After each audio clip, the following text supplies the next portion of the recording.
সুধাকণ্ঠ দত্ত ভূপেন হাজৰিকাৰ গীতেৰে মন্ত্ৰমুগ্ধ হৈ পৰিল শিমলুগুৰি।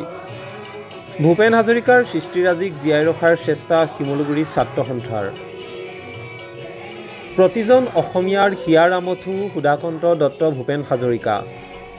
অসমীয়া সমাজখনক গীতৰ মায়াজালেৰে নতুনত্ব প্ৰদান কৰি থৈ গ'ল ভূপেন হাজৰিকাই। বৰ্তমান সময়ত তেওঁৰ অনুপস্থিতি প্ৰতিজন অসমীয়াই অনুভৱ কৰে। কেৱল অসমৰ বাবেই নহয়, সমগ্ৰ ভাৰতবৰ্ষতে গীতৰ মায়াজালেৰে প্ৰভাৱ বিস্তাৰ কৰি থৈ গ'ল ডক্টৰ ভূপেন হাজৰিকাই। আজিও তেওঁৰ সৃষ্টিৰাজিয়ে বিশেষ সমাদৰ লাভ কৰি আহিছে। তেওঁৰ সৃষ্টিসমূহক ধৰি ৰখাৰ উদ্দেশ্যে প্ৰতিজন অসমীয়াই প্ৰয়াস কৰি আহিছে।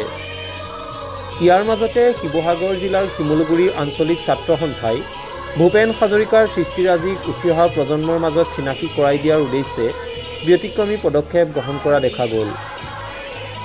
ভূপেন হাজৰিকাৰ গীতসমূহ যাতে আমাৰ উঠি অহা প্ৰজন্মই গাব পাৰে, তেওঁৰ সৃষ্টিসমূহক যাতে আঁকোৱালি ল'ব পাৰে, সেই উদ্দেশ্যে ভূপেন্দ্ৰ সংগীতৰ গীতৰ কৰ্মশালা শিমলুগুৰি আঞ্চলিক ছাত্ৰ সন্থাই অনুষ্ঠিত কৰা দেখা গ'ল। য'ত বৃহত্তৰ অঞ্চলটোৰ কনিষ্ঠৰ পৰা জ্যেষ্ঠলৈকে বহু লোকে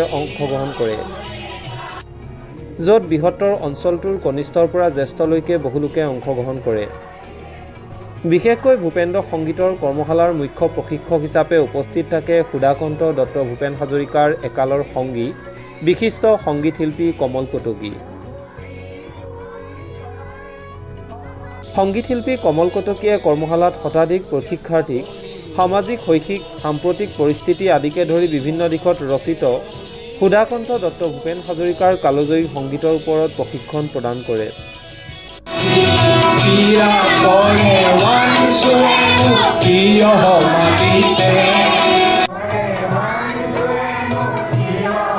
শিমলুগুৰি ছাত্ৰ সন্থাই ভূপেনদাৰ আগন্তুক জন্ম শতবাৰ্ষিকীৰ লগত ৰজিতা খুৱাই শিমলুগুৰি আৰু ইয়াৰ উপকণ্ঠ অঞ্চলৰ সকলো ৰাইজ তথা ছাত্ৰ ছাত্ৰীক বিনামূলীয়াকৈ ভূপেন্দ্ৰ সংগীতৰ এটা কৰ্মশালা আয়োজন কৰি এই অভাজনক আমন্ত্ৰণ কৰিছিল।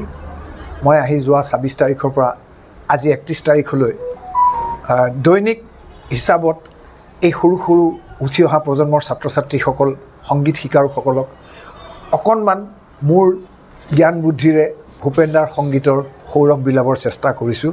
গতিকে খুব ভাল পদক্ষেপ এটা লৈছে আৰু বিনামূলীয়াকৈ হোৱাৰ কাৰণে সকলো শ্ৰেণীৰ শিকাৰু ইয়ালৈ আহিব পাৰিছে, সেইটো বৰ ডাঙৰ কথা। আৰু ভূপেন্দাৰ গীতখিনিক আমি কেনেকৈ এটা প্ৰজন্মৰ পৰা আনটো প্ৰজন্মলৈ লৈ যাব পাৰোঁ, সেই যি প্ৰচেষ্টা শিমলুগুৰি ছাত্ৰ সন্থাই কৰিছে তাৰ বাবে মই তেওঁলোকক ধন্যবাদ জনাইছোঁ।